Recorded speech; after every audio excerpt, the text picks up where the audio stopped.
தந்தை, மகன், தூய ஆவியானவர் நம்மை நிறைவாக ஆசீர்வதிப்பாராக. ஆமென். நண்பர்களே, மீண்டும் ஆராதனைக்கு உங்கள் அன்போடு வரவேற்கிறேன். திருவிழா நல்லபடியாக முடிந்தது. எனவே சூசையப்பர் அவருடைய பரிந்துரை ஜெபத்தில் உங்கள் ஒவ்வொருவரையும் ஒப்பு கொடுத்தேன். உங்களுடைய வீட்டு தேவைக்காக, உங்களுடைய தேவைக்காக, உங்களுக்காக ஒப்பு கொடுத்து ஜெபித்தேன்.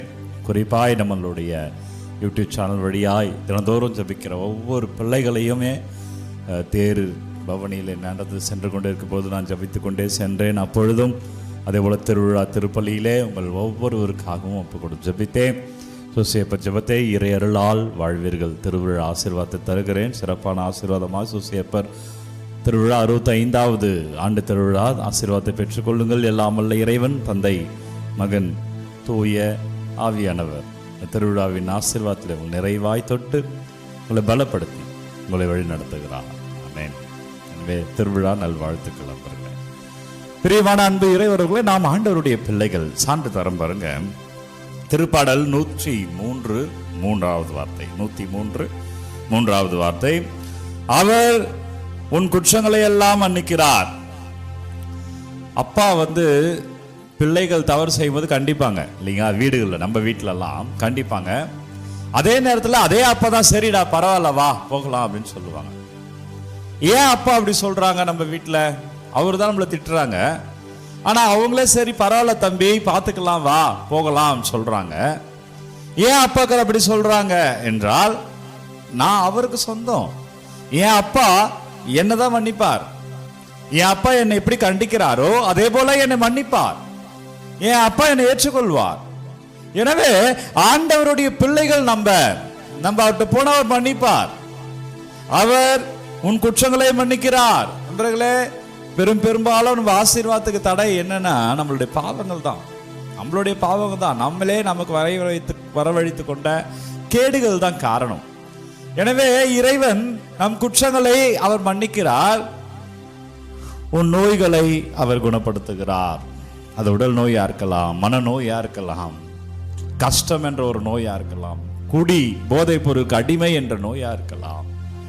அதெல்லாம் நான் உன்னை போக்குகிறேன் என்கிறார். ஏன் ஆண்டவர் எனக்கு செய்றீங்க என்றால், நான் அந்த அளவுக்கு தகுதி இல்லையா என்றால், நீ தகுதி இருக்கிறதோ இல்லையோ ஒரே ஒரு காரணம் தான், நீ அவருடைய பிள்ளை, நாம் அவருடைய பிள்ளைகள். பெரியமுள்ள அன்பு இறைவர்களை, நாம் அவரை சார்ந்தவர்கள். இந்த செவ்வாய்க்கிழமை கோடி அற்புதர் அந்தோணி ஆட்சேபத்தில் அப்பா நன்றி, இயேசுவே நன்றி, இந்த ஆராதனைக்காய் நன்றி செலுத்துகிறேன். அப்பா ஒவ்வொரு பிள்ளைகளையும் தொடுங்க ஆண்டவரே, ஆசீர்வதிங்க ராஜா. இறைவாமது வல்லம் இந்த பிள்ளைகள் பெற்றுக்கொள்ள ஆராதிக்கிறோம், உம்மை துதிக்கிறோம் ஆண்டவரே. இயேசுவே உமக்கு நன்றி செலுத்துகிறோம். இந்த திருவிழா ஆசீர்வாதத்துக்கு நன்றி, நல்லபடியாய் நடத்தி கொடுத்தீரே நன்றி. ஒவ்வொரு மக்களையும் ஆசீர்வதித்தேன் நன்றி. இன்றைக்கு இந்த பிள்ளைகள் எல்லாம் தொடுகிறேன் நன்றி. சூசையப்பரே ஜெபத்துக்கு நன்றி. எனவே பிரியமுள்ள அன்பு இறை உறவுகளே, நாம் ஆண்டவருடைய பிள்ளைகள். அதே தான் இன்றைக்கு சிந்தனையுமே தருகிறது. நற்செய்தி, யோவான் நற்செய்தி 10வது அதிகாரம் 22 30 வரை உள்ள இன்றைய இறை வார்த்தையில, நற்செய்தி வாசகத்தில் இயேசுவை அவர்கள் ஏற்றுக்கொள்வதற்கு தயங்குகிறார்கள். அவர் மெசியா நீதானா அடையாளம் கேட்கிறாங்க. ஆனா அந்த அடையாளம் ஏற்கனவே தரப்பட்டது. என்ன மெசேஜ்னா, ஏன் அவங்க ஏத்துக்கலன்னா, நம்ம லைஃபுக்கு கூட இதை பொருத்தி பார்க்கலாம். சில நம்ம ஏத்துக்க மாட்டாங்க, நம்ம கூட இணைஞ்சு போக மாட்டாங்க. ரொம்ப ட்ரை பண்ணாதீங்க, ரொம்ப அதுக்காக போராடாதீங்க, ரொம்ப அதுக்காக மெனக்கெடாதீங்க. அவங்க உங்களுடைய சார்ந்தவர்களாக இருந்தால் அவங்க கூட நிற்பாங்க. நன்மையும் தீமையும் இணையாதுங்க. நல்லா நம்ம வச்சுங்க. ஒன்று அவங்க மனம் மாறணும், இல்லை நீங்க தீயவர்களா அவங்க பக்கம் போகணும். எனவே நன்மையும் தீமையும் இணைந்து செல்ல முடியாது. நீரும் நெருப்பும் ஒன்னா போகாது. நீரும் நெருப்பு எப்படி ஒன்னா போகும், அது போலதான் நன்மையும் தீமையும் சேர முடியாது. எனவே சில பேர் உங்களோடு செட் ஆகாது, விட்டுட்டு போயிடுங்க. ஐயோ ஏன் அவன் இப்படி இருக்கான் புலம்பிட்டு இருக்காதீங்க, ஏன் அவள் அப்படி இருக்கிறா புலம்பி கொண்டு இராதே, அதை விட்டு கடந்து போ, அதை விட்டு கடந்து போ என்பதுதான் செய்தி. ஏன்னா இயேசு அவ்வளவு அற்புதங்கள் செய்கிறா, அதிசயம் செய்கிறா, ஆனாலும் தொடர்ந்து அவங்க நீ மெஸ்ஸியா என்பதற்கு எங்களுக்கு சான்று கொடு அப்படின்னு சொல்லி கேட்டுட்டே இருக்கிறாங்க. அது சில சான்றுகள் தர பாருங்க. யோவான் நற்செய்தி 1வது அதிகாரம் 19-31. இயேசு மெஸ்ஸியா என்பதற்கு திருமுழுக்கு யோவானே சான்று கொடுத்துட்டார். ஏற்கனவே அவர் கொடுத்துட்டார். திருமுழுக்கு யோவானே அந்த சான்றை அவர் கொடுத்து விட்டார். ஆனாலும் இவங்க அதை நம்பல, திரும்பி திரும்பி கேட்கிறாங்க. ஏன்னா அவங்க அவருடைய பிள்ளை இல்லை, அவங்க வரவே முடியாது. யோவான் நற்செய்தி 10வது அதிகாரம் 40-41 வார்த்தையில நாங்கள் மெசியாவை கண்டோம். அந்திரேயா சொல்றார். அப்ப மெசியான்றது அவர் மத்தியிலே புலம்பு இருக்கிறது, அது கொஞ்சம் பரவி இருக்கிறது, அது எல்லோருக்கும் தெரிந்த வண்ணமாகத்தான் இருக்கிறது. ஆனாலும் அவர்கள் அவரை ஏற்றுக்கொள்ளல. சில பேர் உங்களை ஏத்துக்கலாம் மாட்டாங்க. எல்லாரையும் ஏத்துக்கணும்னு அவசியமும் கிடையாது. அப்படி ஏத்துக்கொள்ளவில்லை என்றால் அவர்கள் கடந்து போக கற்றுக்கொள்ள வேண்டும். அவர்கள் நம்மை சார்ந்தவர்கள் இல்லை. அதே போல யோவான் நற்செய்தி 7வது அதிகாரம் 31வது வார்த்தையிலே இயேசுவே மெசியா என்று மக்களில் பலர் அவரில் நம்பிக்கை வைத்தனர். கேள்வி கேட்கிற அந்த மக்கள் மத்தியில அவர் மெசியான்னு சொன்னவங்களும் உண்டு, ஏற்றுக்கொண்டவர்களும் உண்டு. ஆனால் இவர்களால் ஏற்றுக்கொள்ள முடியல. இவங்களுக்கு இன்னும் சான்று பத்தல. நீ மெசியான்னு சான்று கொடுன்னு கேட்டுக்கிட்டே இருக்கிறாங்க ஒரு குழு இயேசுவிடம். இறுதியாக யோவான் நற்செய்தி 51 5வது வார்த்தை 31 40 வரை உள்ள இறை வார்த்தைகளில் இயேசுதான் கடவுளிடமிருந்து வந்தவர் என்பதை பல்வேறு சான்று வழியாக எண்பிக்கப்படுகிறது இந்த வார்த்தையில். ஆனாலும் நம்பல. அன்பர்களே, சில பேர் உங்களை நம்ப மாட்டாங்க. ஏனென்றால் அவர்கள் உங்களை சார்ந்தவர்கள் இல்லை.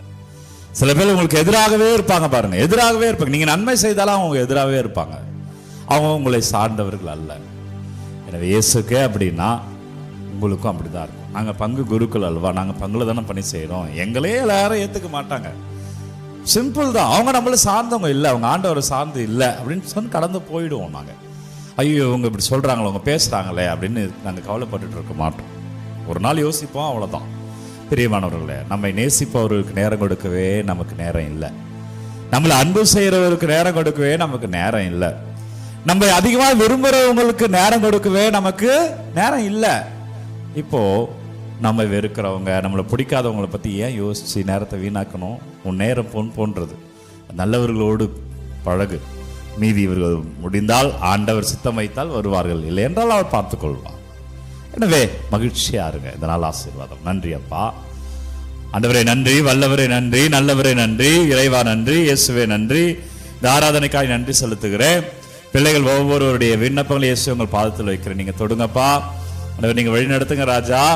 உங்க கிருபையால் நாங்கள் வாழ ஒவ்வொரு பிள்ளைகளுடைய விண்ணப்பங்களையும் உங்க பாதத்தில் சமர்ப்பிக்கிறேன். பிள்ளைகள் கமெண்ட்ல அனுப்புற ஒவ்வொரு தேவைகளையும் அப்பா உங்களிடம் எடுத்து வைக்கிறேன். கருணை ஆண்டவர் உங்களை ஆசீர்வதிப்பாராக. இந்த காலை ஆசீர்வாதத்தில் பிள்ளைகளே அபிஷேகமாய் வாழ்வீர்களாக. வல்லமையான இந்த நற்கருணை ஆண்டவர் ஆசீர்வாதத்தில் நீங்கள் சாட்சியமாய் வாழ்வீர்கள். தலை வணங்கி ஆண்டவர் ஆசீர்வாதத்தை பெற்றுக்கொள்வோம். எல்லாம் வல்ல இறைவன் நம்மை தந்தை, மகன், தூய ஆவியார் நம்மை நிறைவாக ஆசீர்வதிப்பாராக. இந்த நாளும் இனிய நாளே. அன்பர்களே, ஒவ்வொரு நாளும் வீடியோ காலை 3 மணிக்கு இந்த ஆராதனை வழங்கி கொண்டிருக்கிறோம். உங்களுக்கு தேவைகள் இருந்தால் அதை கமெண்ட்டில் அனுப்புங்களுக்காக நாங்கள் ஜெபிக்கிறோம். இந்த ஆராதனை யாருக்கு தேவை நீங்க நினைக்கிறீங்களோ அவர்களோடு பகிர்ந்து கொள்ளுங்கள். God bless you. Take care.